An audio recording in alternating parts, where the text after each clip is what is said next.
The Neutral Zone, with me, Jason Schwartz, would like to thank Maui Arts and Music Association, Dreammakers Foundation of Maui, for their support. Since 1991, with hundreds of television shows and their MauiArtsandMusic.com website, they have championed self-sustainability on Maui. The Neutral Zone is heard live Mondays at 11 a.m. and replayed Saturday at 7 a.m. on KAKU 88.5 FM, the voice of Maui. Good morning, everyone. It's Monday at 11 o'clock. This is Jason Schwartz on the Neutral Zone, and I got BODHI BE with me today. Hang on, we got a great show. Please allow me to introduce myself. I'm a man of wealth and taste. I've been around for a long, long year. So many men sold away. And I was around when Jesus Christ had his moment of doubt and fear. Made damn sure that Pilate washed his hands and sealed his fate. Pleased to meet you. Hope you guess my name. But what's puzzling you is the nature of my game. Good morning, everyone. I am here with a wonderful man, BODHI BE, here on Maui. You can hear us at 88.5 FM, KAKU Radio. You can go to Facebook Live and find us. You can find us at MauiNeutralZone.com the next day with all of our shows and all of our wonderful guests. I've said this before, but I have a great guest today. A guest who, I don't want to give him too much build up with the drum. No, go ahead. With the drum? Okay. I'm going to let him tell you his background and stuff, but I know him since he was a young man on Maui, like me. I was 37 when I came here, and I think almost instantly in 88, you were here already. I got here in 1975. See what I mean? You were here already. And you were already someone I met immediately. And I'm not sure exactly where it was, but I was coming over to try to do good things, and somehow you were in my path, and you were doing good things already, and you've done a lot since then. Many people off island may not know the name yet. Some may. BODHI BE, from Doorway into Light, The Death Store, and many things. Maui Juice Company. I'm going to let him tell you his background and tell you a little about himself, and we'll see what he's doing now and where he's going, and that's where the show's going to go. And if you have any questions, you can call us if you're live, 808-873-3435. I love call-ins. Do you get many call-ins? I wish I had more. I love call-ins on my show. Me too. And we should say we're going to give something away if you call in. What are you going to give away? I'll give a free consultation into life planning. Well, that's a really good thing. Okay. What do I give? $1,000 bill. Do you have $1,000? I think you should write the check. Anyway. 1988, when you met me, I had a bean sprout and alfalfa sprout business and the Maui Juice Company. You were already Maui Juice Company, yep. Were you? Okay. When did Ginger Blast come? Right around then. Let's see, married in 84. Yeah, Ginger Blast was happening in 1988. Because I remember that was like a great thing to see on the shelf. There was a lot of garbage and then your stuff. People are still asking me when I'm going to make Ginger Blast again. Oh. Still a great formula. Lemon, honey, fresh squeezed ginger, and bee pollen. I hope that everyone is doing that, because that's a great formula. And we don't want to go off in too much about health benefits, but let's say, how old do you now? 114? Look pretty good, don't I? Unbelievably. 68. Is that what month were you born? September. Of 51? Yeah. I'm April 51. There's a group of us. We're youths. I'm youthening. I can see that in you. You're really looking terrific. I'm also turning into a cool old person. Well, that's what I figured out finally what I wanted to be when I grow up, a cool old person. I want to inspire young people to see some reason to get old. I like that. I like to think, though, that the difficulty is how do you describe old? I'll tell you, I figured it out because I meet too many people in our age bracket that don't want to use that word. But the truth of the matter is we're old people the day we're born. You can hear it in the language. You're brand new until you're born. And then look, they say, what a beautiful baby. It's one day old. So we're old from the beginning, see? We're one day old. It's simpler that way. Everybody's old. That's great. I was going to say, how do you define old? That's it. That's it, right? Old. You're born, you're old. You're one day old. But what you said is the really most important part. You want to be somehow an inspiration, a leader. You know, we are the ones that we were on the shoulders of the people that came before us, and we came and learned, and we hope to leave a legacy. Well, and certainly, just as you said, for the younger generations to stand on our shoulders and take it further. Yeah. And also, like I said, too many people now don't have resistance to seeing what old looks like, and that's unfortunate but understandable. Well, you know, I wonder. Old to me is described in our media as approaching useless, if not already there. Much more described. It's embedded in our culture that you become useless, and incompetent is actually the word that you hear most. And incompetent speaks to what we value as a culture. Because if we're no longer competent, and what they're referring to, in my view, is we're not competent on the skills that a culture deems super valuable, and that's business and speed and brightness and, you know, the sharpness and skills of business. That those are the skills, and clearly, as people who've been turned from citizens into consumers, we are a business culture. That those are the skills that are most valued. And when you can no longer be fast on your feet and think really quickly, which is what happens as we age, we naturally slow down, as everything else in nature does. We become incompetent, and the skill sets that many of us acquire as becoming older people, which may include life experience, a wisdom, insight, a greater sense of time, aren't considered valuable. And so those skills are not valued in this culture. We become incompetent, useless, as you said, and invisible. And especially women over 50, a lot of them are wounded by having become invisible in a culture that doesn't even see them. Wow. I know, wow. And then you think about elders, because you don't automatically become an elder by turning into an old person. And so we've been basically impoverished in terms of having real elders in our culture, and even elders valued in our culture.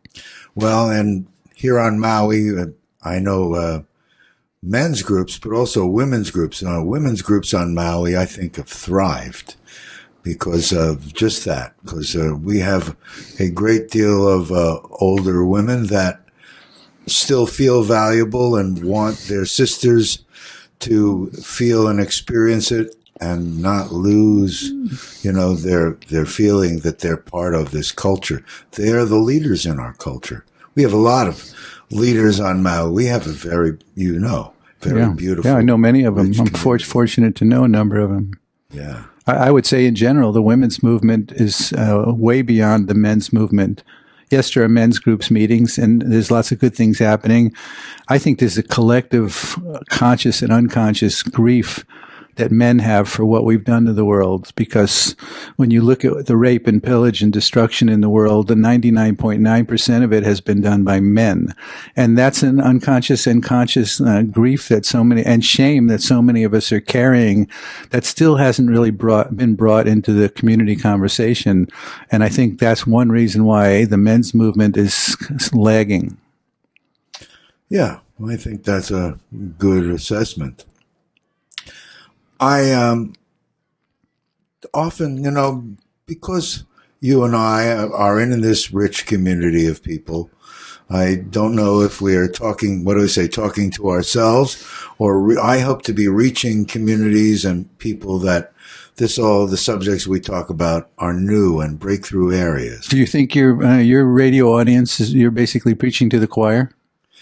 I think many times I'm preaching to the choir, but I have been reaching out in such a way that what I am hoping to see is that these shows become like Christmas lights. We turn on a switch and it all is going to get seen, because where we are.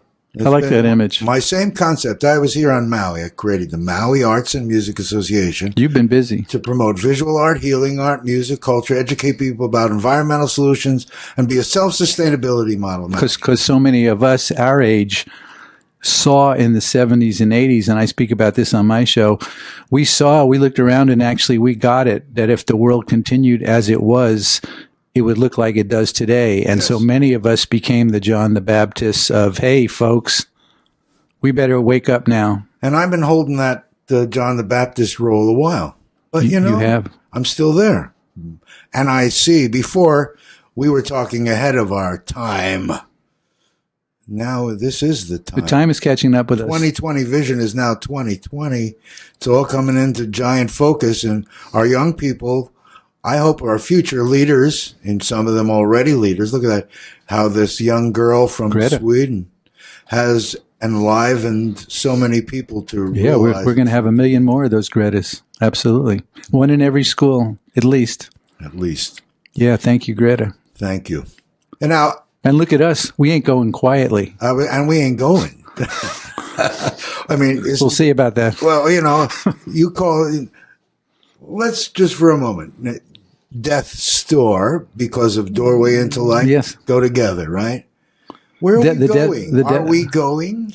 Are we going as a physical entity? We're changing as a being. Are we still present? Are we part of, or are we uniquely, separately something? That's quite an... You want me to? Would you like me to respond to that? I sure would. We could spend the rest of the show on that question, okay?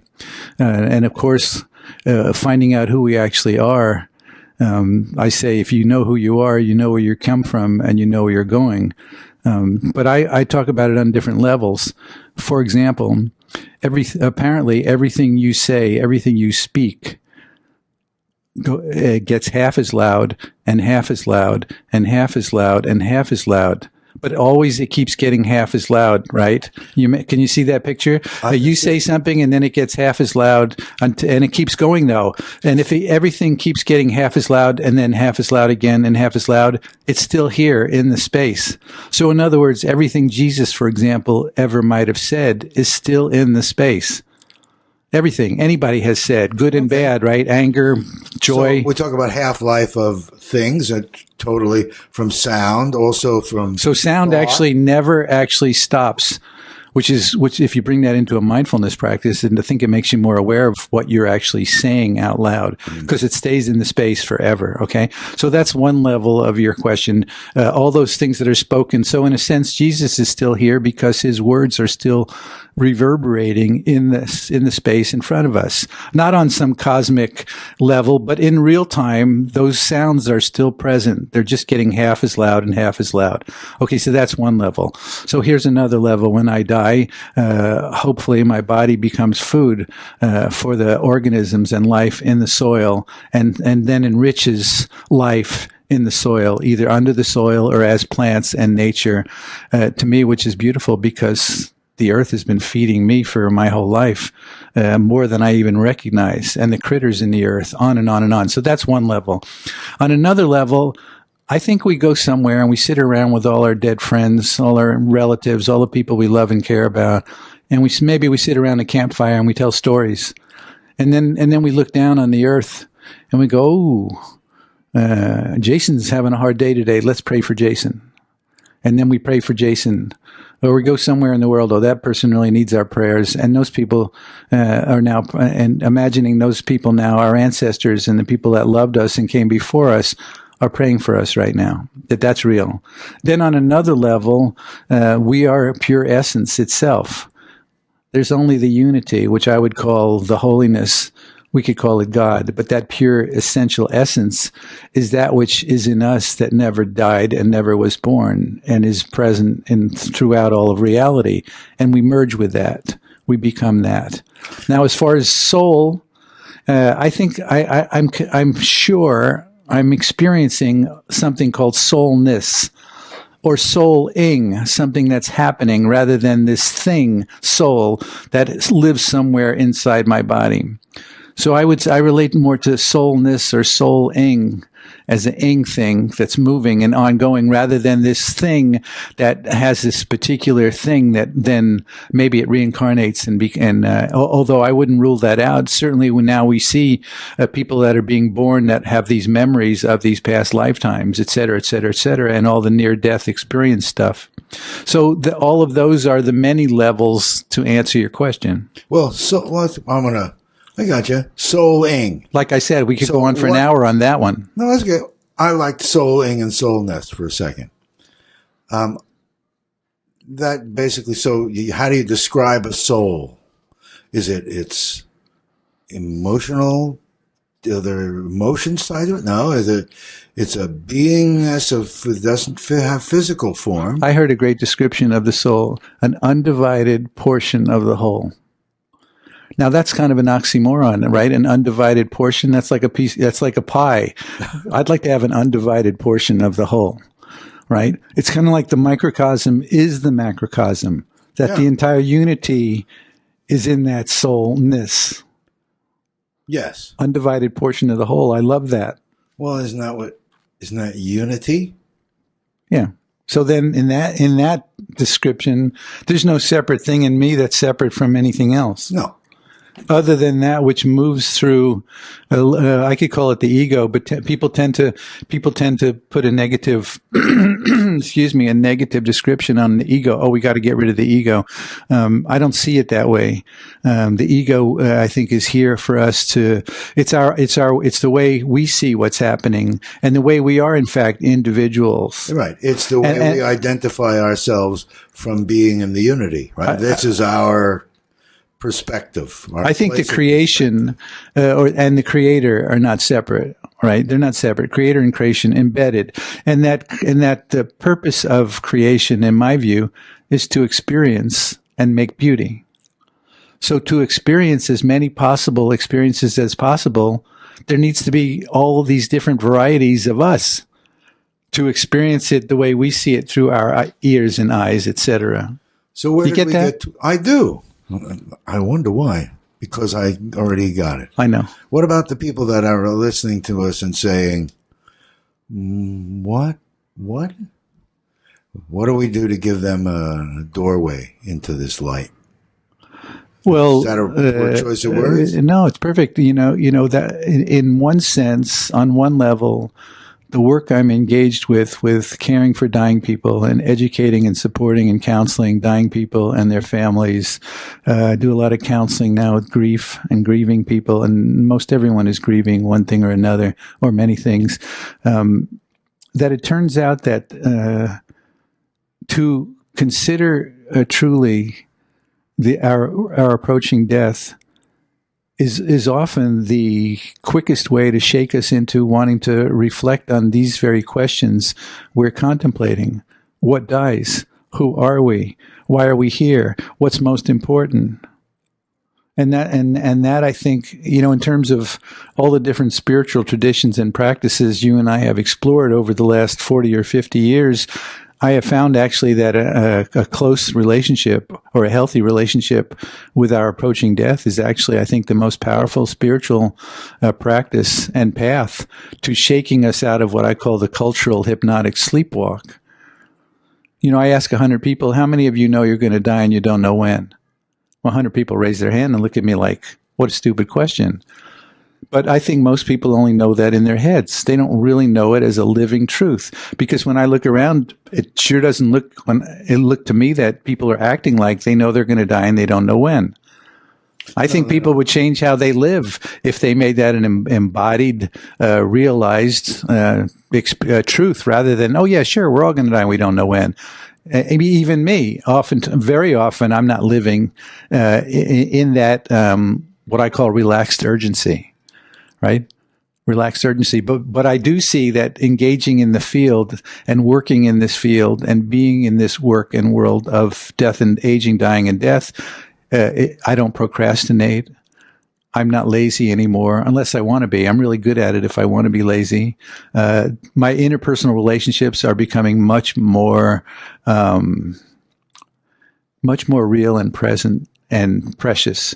I've had enough experiences where I didn't know that was the last time I was going to talk to somebody or see somebody. And many people have that experience. Yes. And so that's become more real to me, that I'm in front of somebody, that's become much more precious to me. And therefore I show up much more fully in the engagement. So my life is changing around having death on my shoulder, let's say. So you said, what's the doorway into a deeper understanding of, let's say, who we are and what's going on? I say death is the doorway. So in our society, to make it other than, like you call it, a cultural... Hypnotic sleepwalk. Hypnotic sleepwalk. You can relate to that, right? Totally. I'm sure your listeners can. Yes. And our viewers. We have viewers. And do you have viewers too? Am I looking good on Facebook right now? We want to report. Put comments at the bottom. We take these shows and then we put them on TV because I want people to find our radio station. And I also think that our television audience, and where it can go. So it's on YouTube. Yeah, this is going to be up there. Smile. That's your camera right there. You can smile at those guys. That's perfect. Now, so we could go off in different subjects, but I know that right now people have asked me, when they hear your name, they think about the Death Store and they think about Doorway into Light. And they also should know about your Death Tracks radio show. When is it on? Tuesdays, 2 to 4. Every Tuesday, 2 to 4, 2-hour show, call-in show. I read all kinds of things, comment on things, interview people. There's a lot going on in that show. I play some great music on that show. And then it's rebroadcast 9 to 11 on Saturday mornings, KAKU. Do you then put it up on the net, on the web? I don't. I ought to. Somebody ought to help me do that. Yeah. Okay, but let's go to the Death Store because we come back to this thing about the question you asked me, and I think there ought to be a Death Store. Actually, for a long time, I said there ought to be a Death Store next to every Starbucks in America, and then I got a little more conservative, and I thought every other Starbucks would be fine. It's a community educational resource center and store, and it's become a nexus for networking and people who want to step out of the cultural avoidance, aversion, and denial and educate themselves or find some support or find some counsel. And amazing conversations often happen out of the blue. It's a very warm, welcoming space. I feel really proud of the space we created over in Haiku. And it's everything from people who are just flat out curious, what's the Death Store? And maybe they expect us all to be kind of in white makeup and black clothing and, Halloween or whatever. And it's none of that. And then, so curiosity. And then there are people that want to step through the avoidance, aversion, and denial and, find out what's going on in there and, with the possibility that they might die one day. And then people come in, somebody just died or somebody's dying or somebody cares for someone who's dying, who's looking for some support and counsel. People come in who are grieving. That's quite common. And the Death Store has become known now as really a safe and inviting and welcoming place for, that kind of level of conversation. Right. And you have, you've had a couple of conferences. I don't know what you call them. Well, we've been doing presentations and workshops on Maui since 2006. I teach at the university at their adventure program. Yes. I do presentations at the senior centers and the Rotary clubs. I've done a few of those. And now we're coming up on the 4th year of a yearly training we do, International Death Doula Training. And doctors and nurses and chaplains and ministers and social workers and hospice people and regular folks who might take care of grandma one day from around the world are coming to our trainings now. And it's 5 days in April. And if you want to know more about that, that's on our website, doorwayintolight.org. And I'm very proud of that training. I think it's a stellar training now out there in terms of the spiritual, emotional, psychological, and logistical care of dying people. But it's a very deep training because it pushes us to confront our own beliefs and concepts about dying and death and our own fears and our own grief. And in my view, we've got to be really clean clean and sharp, with a giant and deep heart and an open and mind free of beliefs and concepts to even walk into the home of a dying person, if we want to be useful. And again, we come back to this soulness, because that's happening as well. There might be the story that's playing out of somebody dying, and there's also the transition, and it's a what do you call that now? It's the vision questing transitioning doorway for that soul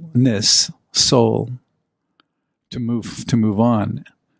And so the ability to connect with someone, because oftentimes a dying person is seen by everybody around them as the dying person.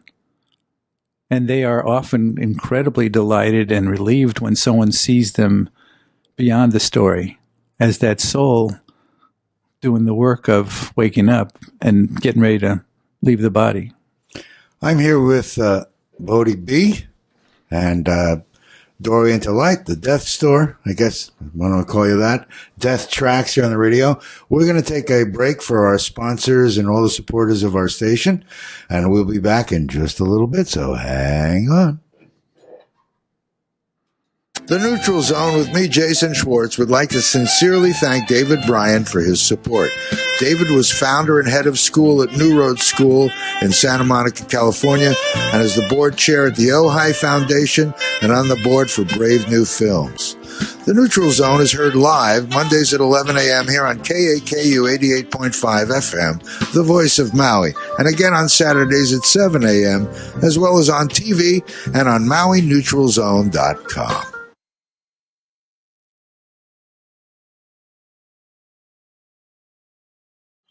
Aloha Maui, Archie Kalepa here, asking you to help protect our local coral reefs by switching your sunscreen.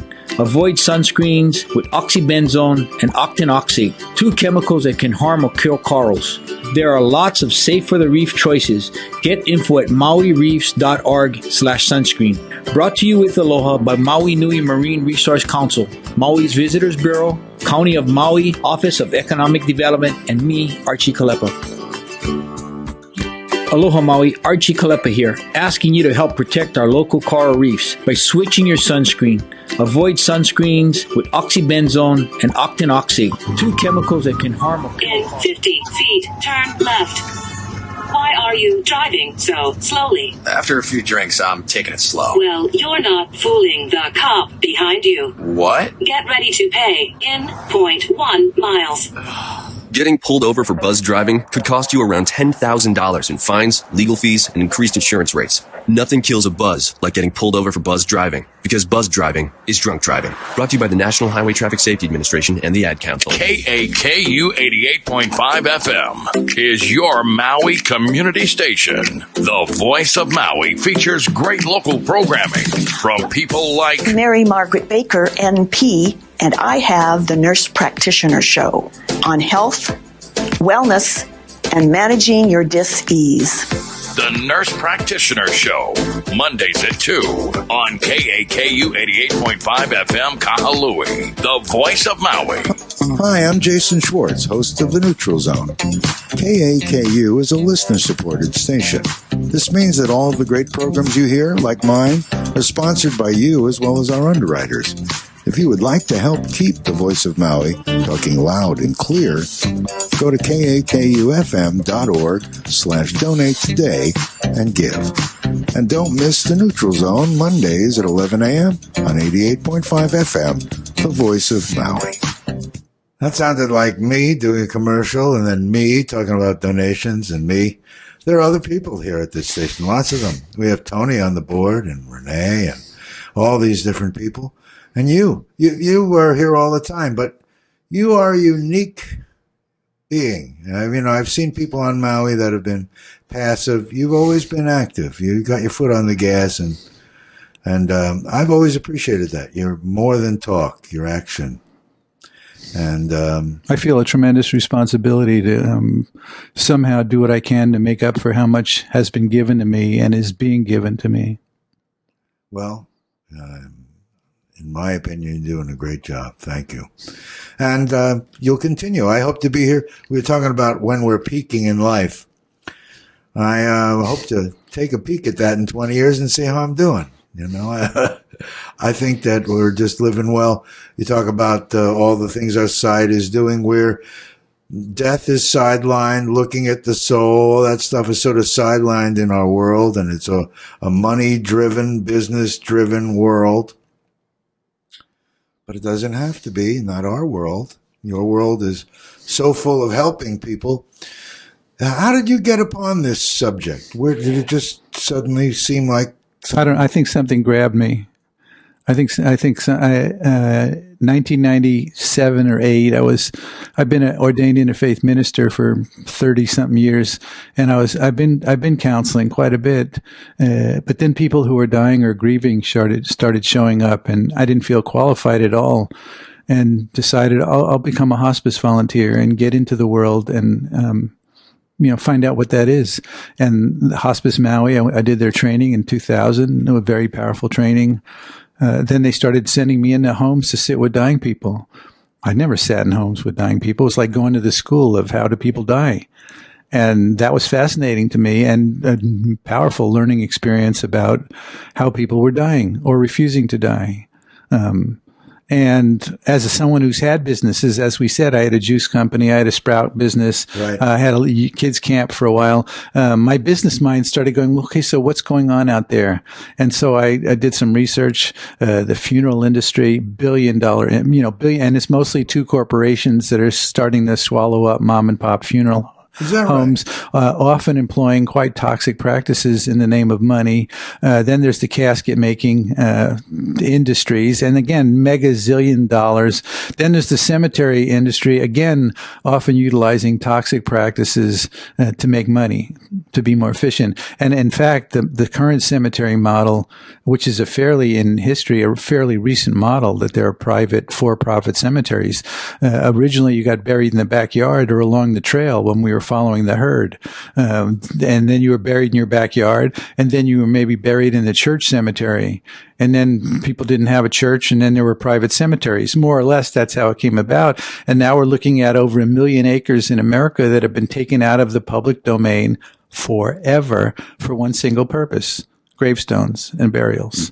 And they're filled basically with heavy metals, tropical hardwoods, millions of tons of concrete, plastic, and hundreds and hundreds and hundreds of thousands of gallons of toxic embalming fluid every year.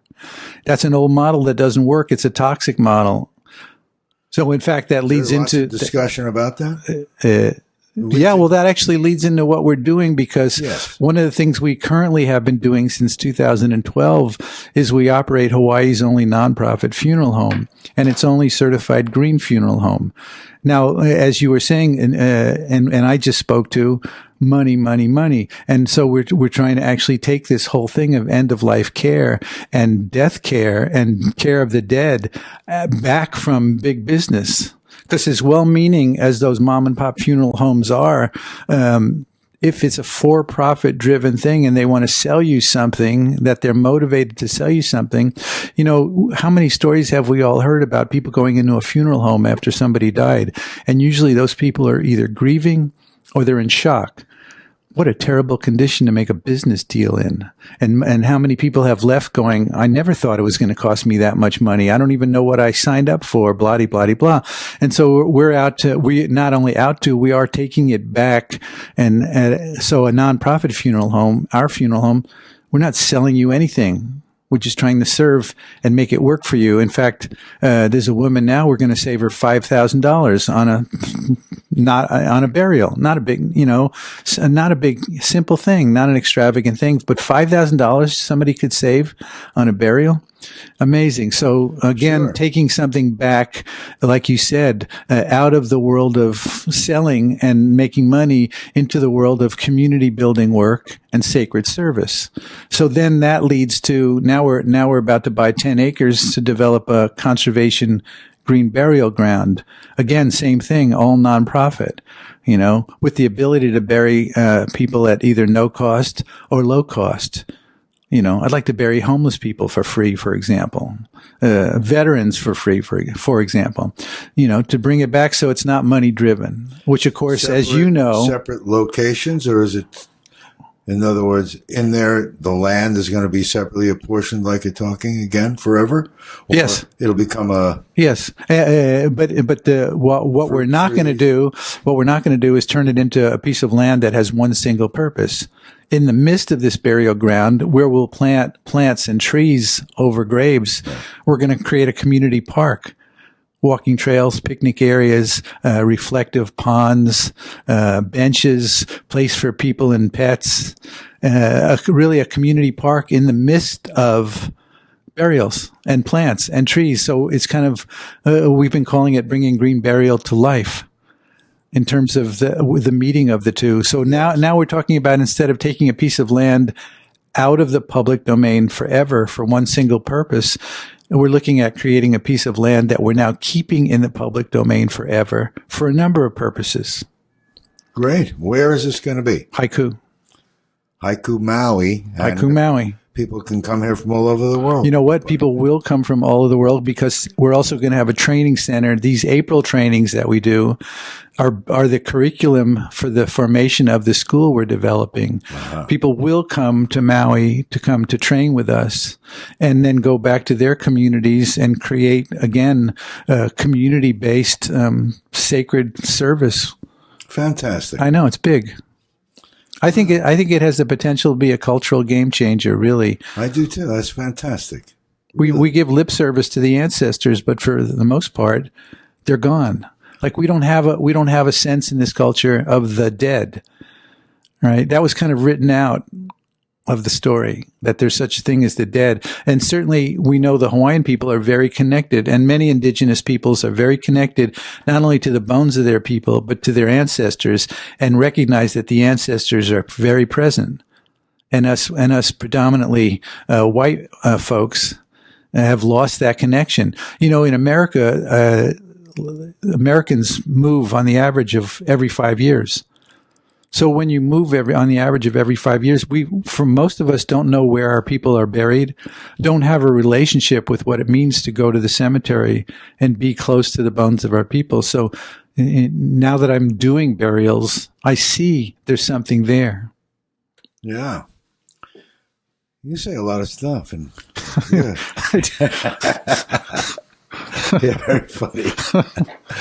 I don't know where to begin to talk, but you know, and what you say, just in that, I realized, you know, we move away from our parents and grandparents that are in these traditional cemeteries. Are more and more people looking for alternatives? Do you find that this is starting to catch on, even separate from you? Are people? I think the time's catching up. As you know, I'm usually ahead of the curve, and have suffered.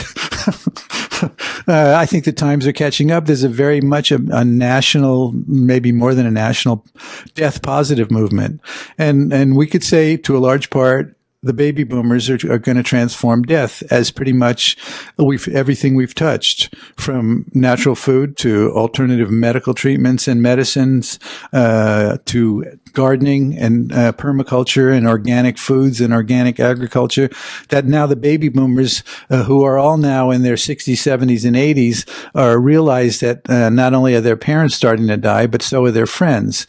And so now I'd say that to a large degree, it's the baby boomers that are now going to transform the death and dying piece. I see. Well, makes good sense. You know, in 1945, before the baby boomer thing hit, there were approximately 1,500 babies born in America every day. Okay, 1,500. 1,500. Within that 9 months of all those men coming home from the war, it went from 1,500 babies a day to 10,000 babies a day. That's the definition of the baby boomer generation, right? So 1,500 to 10,000. So that means all these people that are in their 60s and 70s and 80s. So if you go to one funeral a month, pretty soon you might be going to 4 and 5 funerals a month because of that jump. Staggering, really. It's staggering. It is staggering.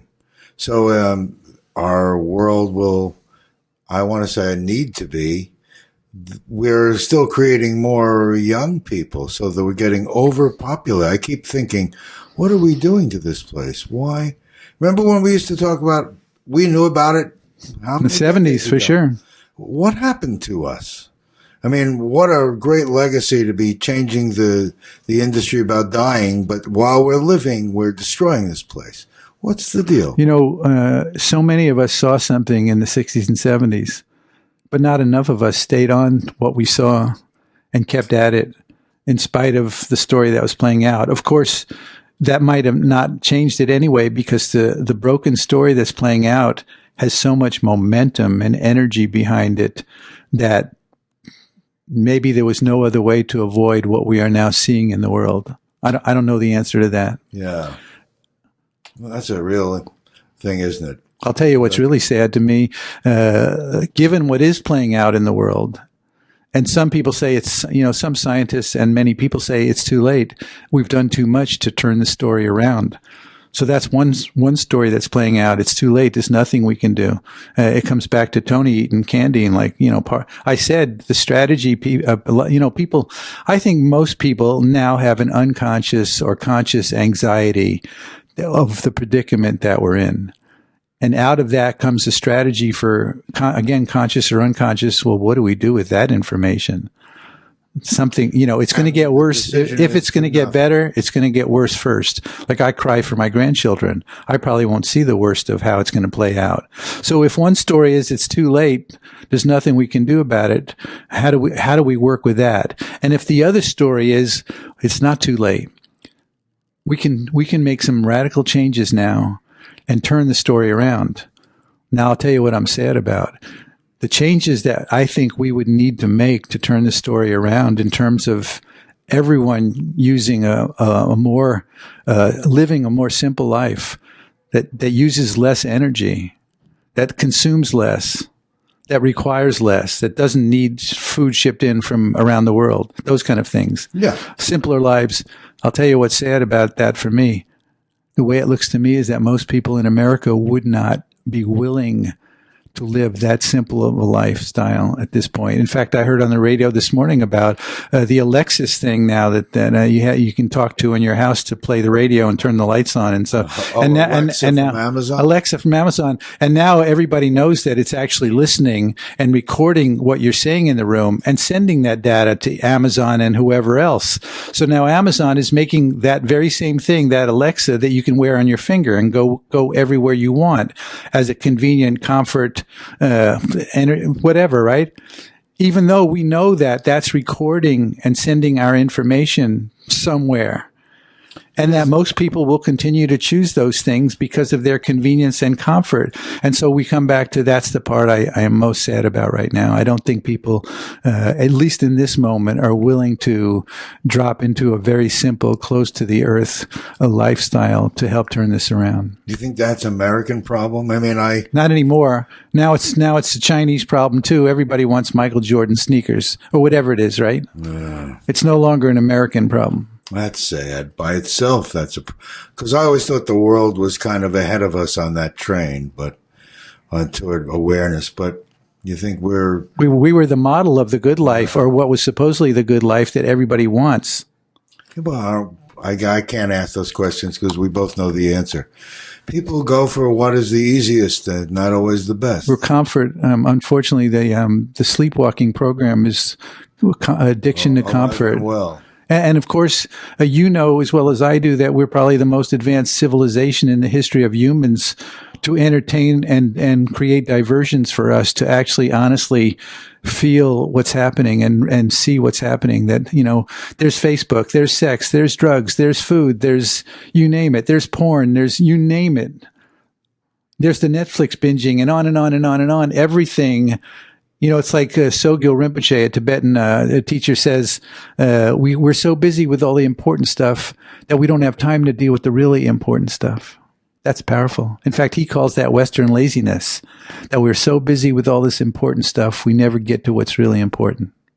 And we come back to the death thing because that seems to shake people. Because we read about death all the time and we're kind of jaded to the whole thing until somebody we know is dying or dies. Personal. Yeah.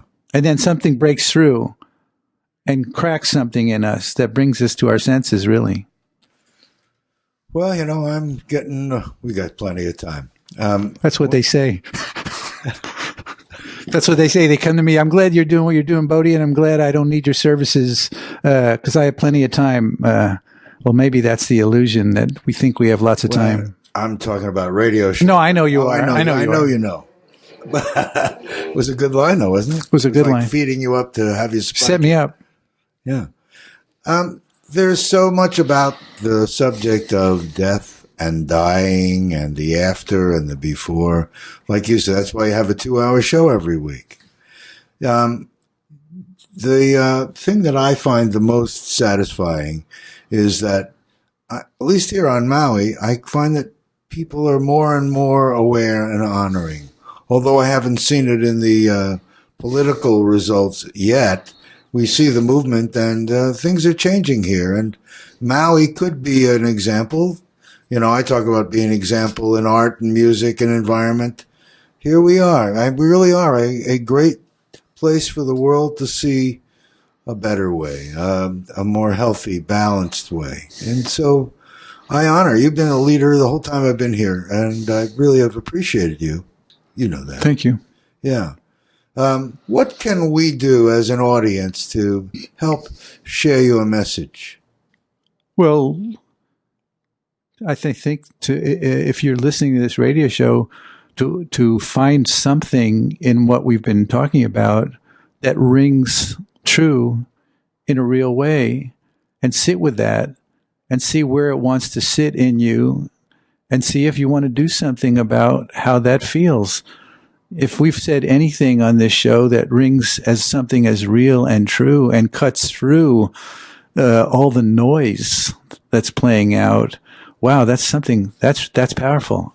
I get that. I hear that. But hearing it, of course, isn't enough. I want to bring it into my body so it's a cellular thing. So maybe I can put that to work for me, because most people are feeling the shift and want to shift and maybe don't know how. But again, because we have so much built into these neural pathways and habituated patterns, and something big has to help shake us out of that. And like we were just talking about, somebody close to us dying or dies, or you getting a diagnosis, is the thing that seems to quickest, again, shake us out. And where do we get shaken into?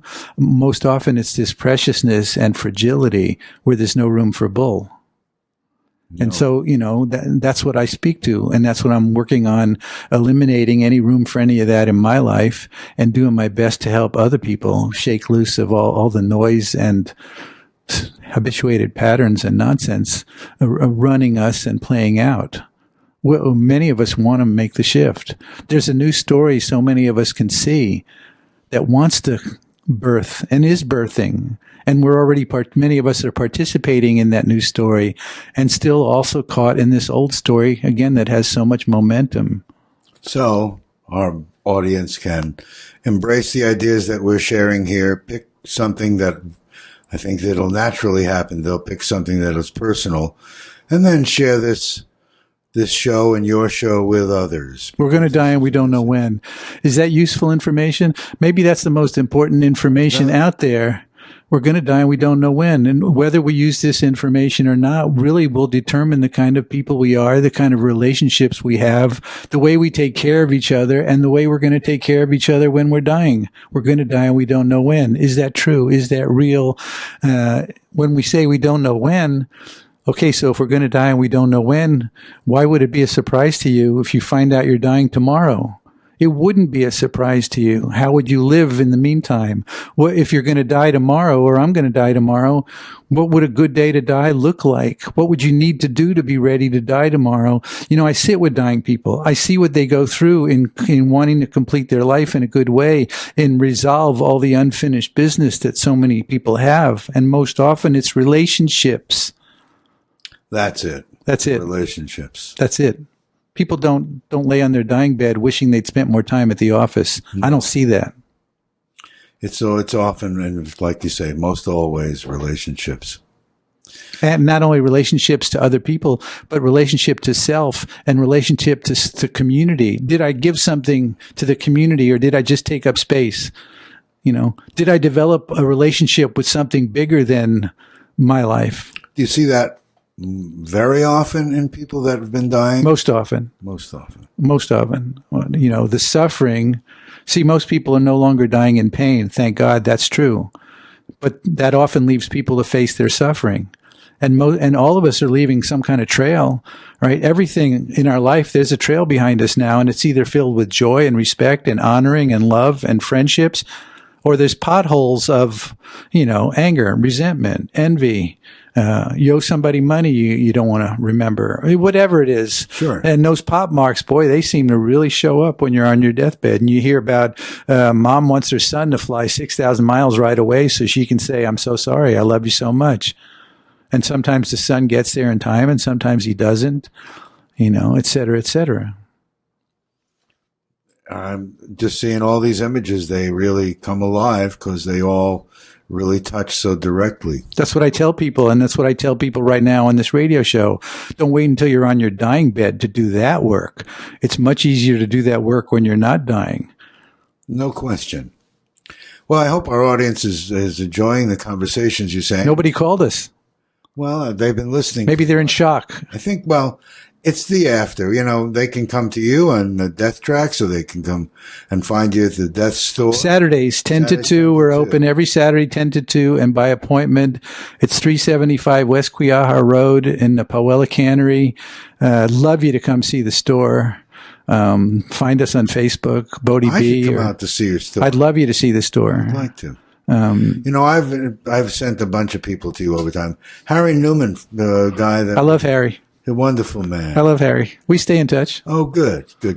He was transformed by our training, and then I went to speak at a conference in New York City, and there he was. Oh, good. Yeah. Great guy. He works, and his stories and him working with all kinds of people that were dying. Great guy. Wonderful. Good friend now. Good. I'm glad to hear that. Now, we've got 5 minutes left, and I could, I've let you take a lot of time to talk, and it has been comfortable because you have a lot to say, and I'm happy to give the forum and to expose, quote, my different audience, as it might be different than yours, to your very important subjects that you talk about, and just to expose them to you. Very important and valuable guy who has been a giver into our community as long as I know you, and I'm very happy to be your friend. I think, the questions that have come to me when I said, I'm going to do a thing with BODHI. Oh, everyone knows and loves you. What are Ariel wants to know wrap you in a shroud and bring you out into the ocean. That's a valid choice. Oh, I think we're the only funeral home in Hawaii that does ocean body burials. Beautiful. Absolutely beautiful. Yeah, we've got of course, every burial or cremation needs a permit from the state. In addition to that, I need a permit from the EPA, the federal government. There are requirements about how far out, how deep. I've got to make sure the body sinks. It's absolutely beautiful. And then the burial by under a tree. Is that another whole? It's not an option in Hawaii yet, and that's actually what we're moving towards now. We're gonna make that an option. Isn't that be part of your place where you become a tree or a plant? Yeah. Well, this has really been an interesting hour for me. When I think about death, I don't get all somber and gloomy. Maybe it's because I've been around death here in the island, and I've, getting more and more aware, and it's been a great place to live, and it's really been a great influence of everyone around me. I know a lot of people that have been in your trainings, and I don't know exactly why. I just haven't been there yet, but I hope to be. I appreciate very much that you brought me to the show and to reach your audience. And you're a very important there's a phone call now. Well, let's see if I can figure out how to answer. Do you know how to answer? Yeah, you press the button down here. There's a button down there. Next, see where the red button is? No, there's no red button. Is it? Oh, it's green. Okay. And then you. And now we're going to go up here on phone. Hello. But they need to turn their radio off. No, you're going to have to turn your radio down. Hello there. Hello? Hi, who's this? Hi, Jason? Yes. This is Joel Goldfarb. Hey, Joel. Aloha. You're on the air. We're with me and BODHI BE. Okay. I just wanted to make a point. Excuse me. I want to make a point about the sentence, we know we're going to die, but we don't know when. This is a misleading sentence, in my opinion, a misleading statement. Because although when we die, it will be at a particular time and place, and we don't know it now, but guess what? There is no particular time and place until after it happens. What I'm trying to say is that you influence by your lifestyle how long you're going to live. Joel, you were just talking about running, how easy it is to stay in shape and go run. Every time you run, it's independent of all other factors, you're increasing your longevity. Every time you brush your teeth, believe it or not, these are studies. Joel, there are many studies. Joel, I'm sorry to be cutting you off. We literally are running out of time on our show. Thank you. Point well taken. Yes, and the point is fatalism. Don't court fatalism. Okay. Fatalism is a false concept. I don't mean to cut you off, Joel. I've got to cut you off because you can turn that off if you need to. I'm sorry, Joel. I need to leave because we're going to be ending the show. Thank you for calling in. We can talk more about it. Aloha. Did you understand what? I don't think we said anything about fatalism. No, we have about 40 seconds, so we're going to say goodbye to our audience. Joel just called, and we've given more time to conversation, but we're at the end of the show. Bodhi, thank you for joining me here. It has been a pleasure. I hope that you'll come and visit me again here on the show. Thanks so much for having me on the show. You're a wonderful man, and there's little can be said. Doorwayintolight.org, the Death Store at 375 West Kuyaha. We are here, the Neutral Zone. We look forward to seeing you and hearing you next time. Thank you for joining us today.